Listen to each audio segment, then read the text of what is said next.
Hello viewers, எல்லோரும் எப்படி இருக்கீங்க? நான் சூப்பராக இருக்கேன். இன்னைக்கு சண்டே இஸ் த ஹாலிடே. வாங்க வீடியோக்குள்ளே போவோம். வீடியோக்குள்ளே போகிறதுக்கு முன்னாடி ஜோதி ஃபார்மிங்கை சப்ஸ்கிரைப் பண்ணிக்கோங்க.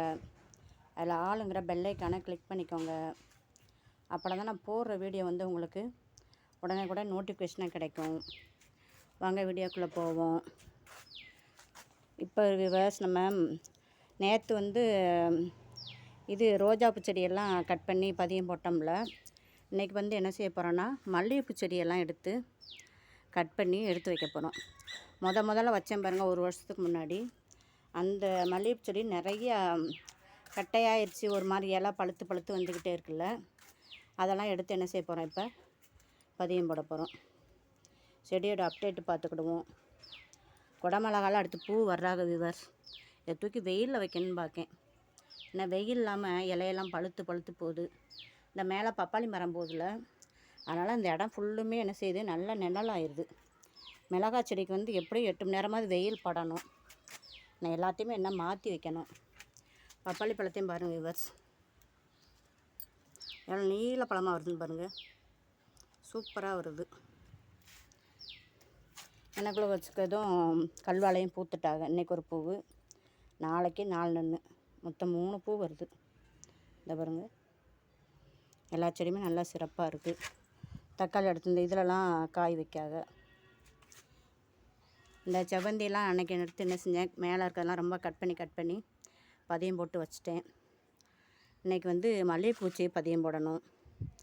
அதேமாரி இந்த இது என்னது, கொளிஞ்சியில் பூ இருந்துச்சு பாருங்கள். அது ஃபுல்லும் காயாயிடுச்சு. இந்த காயை கொஞ்சம் முத்த விட்டு இதே அங்கிட்டு தூவி விடணும். தரையில் தூவி விட்டால் நிறைய கொளிஞ்சி செடி வரும். வந்துச்சுன்னா அந்த இலையை நம்ம அடி உரமாக கொடுத்துடலாம். எந்த செடிக்குனாலும் சரி, காயை போட்டும் கொடுக்கலாம், இல்லைனா பச்சையாகவும் நல்லா உரி போட்டாலும் சரி, செடி நல்லா சிறப்பாக வரும். வாங்க மல்லிகை செடி பதியம் பார்ப்போம். இங்கே பாருங்கள் விவர்ஸ், மல்லிகை செடி நல்லா ஒட்டை என்ன செஞ்சு விட்டேன், கட் பண்ணி விட்டுட்டேன். கட் பண்ணிவிட்டு அந்த குச்சி எல்லாத்தையும் எடுத்து ஒரு இதில் நட்டு விட்ருக்கேன். நம்ம இந்த இது என்னது, தொட்டு சேப்புஞ்சு ஒரு பொடியை தொட்டு வச்சோம்ல, அந்த பொடியை தொட்டு தான் இந்த இதில் கொஞ்சம் வச்சு விட்ருக்கேன். இந்த க்ரோ பேக்கில் இருக்கலாம் மல்லிகைப்பூ குச்சி பாருங்கள். இது கொஞ்சம் நிழலாக இருக்கிறதுனால இதுலேயும் 2-3 குச்சி வச்சுருக்கேன். இந்த ரோஸ்மெரி கூட, அப்புறமா இந்த மல்லிகைப்பூ ஏற்கனவே இருந்துச்சு பாருங்கள். அதில் எல்லா இடத்துலையும் 2 எடுத்து என்ன செஞ்சுருக்கேன், இந்த மல்லிகைப்பூ செடியிலையும் வச்சு விட்ருக்கேன். மொத்தம் ஒரு 10 குச்சிக்கான எடுத்து வச்சுருக்கேன். எத்தனை குச்சி தழுக்குதுன்னு தெரில. நல்லா, ஏன்னா இப்போ சாயங்காலம் நேரம் கொஞ்சம் தூறல் போடுறதுனால என்ன செய்யும், இந்த நேரத்தில் நம்ம வச்சோம்னா சரி, செடி நல்லா சிறப்பாக வர ஆரம்பிச்சிடும்.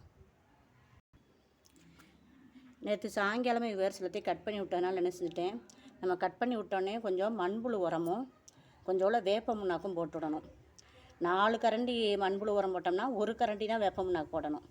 அப்புறம் தான் அந்த செடியோட இது வீரியம் தாங்கும். வேப்ப முன்னாக்கு அதிகம் போட்டால் செடி என்ன செஞ்சிடும், செத்து போயிடும்.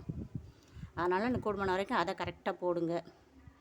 இங்கே பாருங்கள் இவர், இது வெந்தயம் குட்டி குட்டியாக முளைச்சி வர்றாங்க. நான் மல்லிச்செடி வெளியே முளை வரல, வெந்தயம் மட்டும் வருது. இந்த இதுவும் பதியம் போட்டால் எவ்வளோ சூப்பராக வருதுன்னு பாருங்கள். மல்லிகைப்பூவு எல்லா செடியுமே நல்லா சிறப்பாக வந்துக்கிட்டு இருக்காங்க. இந்த இதில் பாருங்கள் இவர், செம்பருத்திலையும் பாருங்கள் 4 மொட்டு வச்சுருக்கு. 4 1 5 மொட்டு இருக்காங்க. வீடியோ பிடிச்சா லைக் பண்ணுங்கள், சப்ஸ்கிரைப் பண்ணுங்கள் ஜோதி ஃபார்மிங்கை, கமெண்ட் பண்ணுங்கள். நம்ம வளர்ப்புகளுக்கும் ஒரு சேனல் வச்சுருக்கோம், அதையும் சப்ஸ்கிரைப் பண்ணுங்கள், கமெண்ட் பண்ணுங்கள். இந்த ரோஸ் குச்சி இந்த ஓரத்தில் நிழலில் வச்சுருக்கேன் பாருங்கள். இந்த ரோஜா மல்லி வாங்கிச்சோம்ல, அதுவும் பாருங்கள் குட்டி தளிர் அடிச்சிச்சு பாருங்கள் விவர்ஸ். இது நல்லா வெயிலில் இருக்கனால டக்குன்னு தளிர் வருது. வெயில் வேணும் இந்த செடிக்குனாலும் சரி, கூடுமான வரைக்கும் வெயில் வேணும். அது தக்கன உரமும் கொடுக்கணும், தண்ணி நல்லா 2 வேளை கொடுக்கணும். கொடுத்தா சரி, எல்லா செடியுமே நல்லா சிறப்பாக வரும். தேங்க்யூ.